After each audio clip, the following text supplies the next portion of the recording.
Karibu tena mtazamaji wa The World News katika kipindi hiki cha ulimwengu wa siasa. Naitwa Dama Hussein. Israel imesema na kuweka wazi kwamba haitoruhusu wanajeshi kutoka nchini Uturuki kutumwa katika eneo la ukanda wa Gaza kama sehemu ya kikosi cha kimataifa ambacho kinalenga kuchukua hatamu kutoka kwa jeshi la Israel.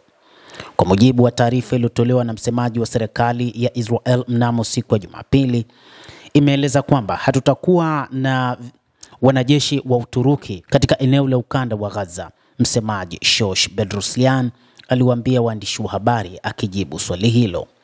Mpango wa rais wa Marekani Donald Trump wa kumaliza vita vya miaka miwili unatoa wito kwa kikosi cha muda cha kimataifa cha kudhibiti utulivu kuchukua hatua kwa hatua usalama wa Gaza kutoka kwa jeshi la Israel.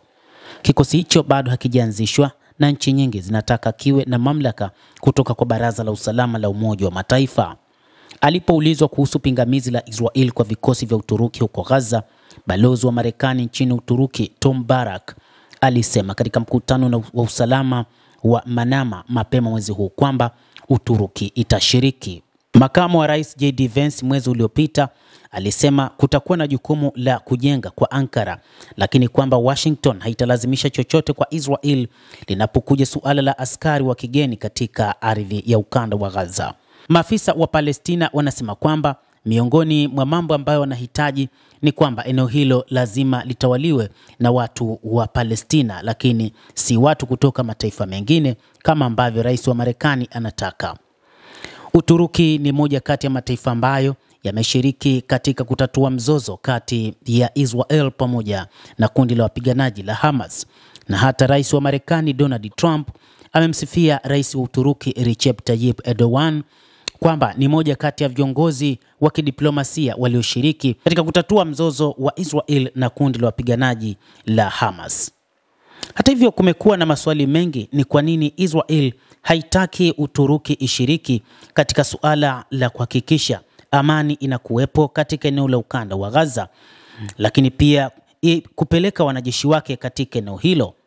Uturuki inaamini kwamba ina ushawishi mkubwa katika eneo la Mashariki ya Kati, lakini changamoto ambayo inatajwa juu ya Israel kuikataa Uturuki ni kutokana na misimamo yake na itikadi, ambapo Uturuki iliamini juu ya taifa la Palestina na hivyo Israel haikubaliani na mpango huo.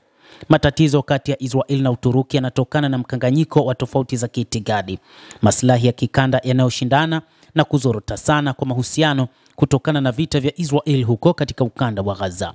Masuala muhimu na maeneo ya migogoro ni pamoja na vita vya Israel na Palestina, vita vya ukanda wa Gaza. Hiki ndicho kichocheo kikuu cha haraka zaidi cha mvutano wa sasa. Uturuki chini ya Rais Recep Tayyip Erdogan ni muungaji mkono mkubwa wa kadhia ya Palestina na anaiona Hamas kama vuguvugu halali la kisiasa na sio shirika la kigaidi. Uturuki imelani vikali vitendo vya kijeshi vya Israel huko Gaza, ikizitaja kama mauaji ya halaiki na uhalifu dhidi ya binadamu.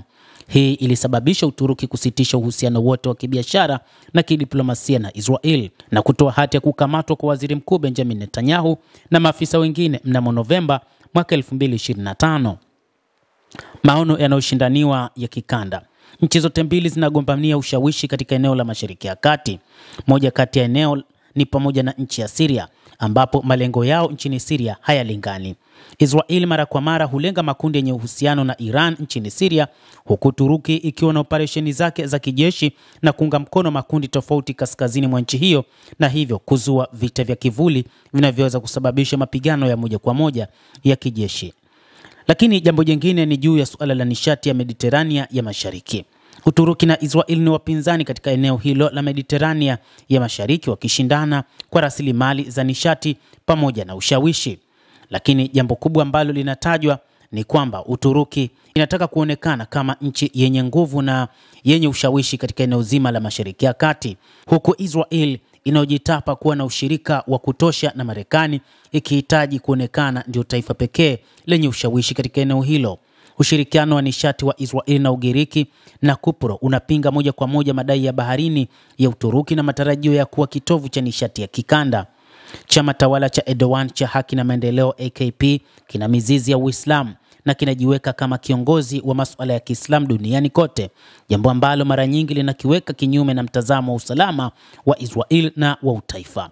Mgongano huu wa kiitikadi umechochea uadui wa umma na wa kisiasa kwa pande zote mbili.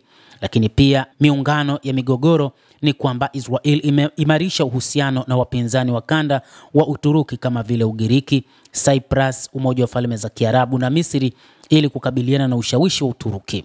Kwa upande wake, Uturuki inaunga mkono Qatar na kihistoria imeunga mkono harakati za Kiislamu ambazo Israel inazitilia shaka.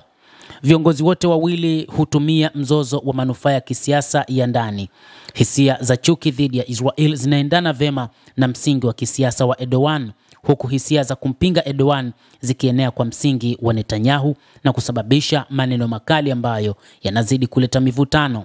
Ingawa mzozo kamili wa kijeshi wa moja kwa moja unachukuliwa kuwa hauwezekani na wachambuzi kutokana na vikwazo vya kiuchumi na kijiografia na uwezekano wa upatanishi wa Marekani, bali hali bado ni tete na uhusiano wa kidiplomasia na kiuchumi upo katika hali ya chini. Endelea kuwa nasi mtazamaji, na usisahau kulike, kucomment na kusubscribe channel yetu hii ili upate habari hizi kwa mapana. Mimi ni Adam Hussein.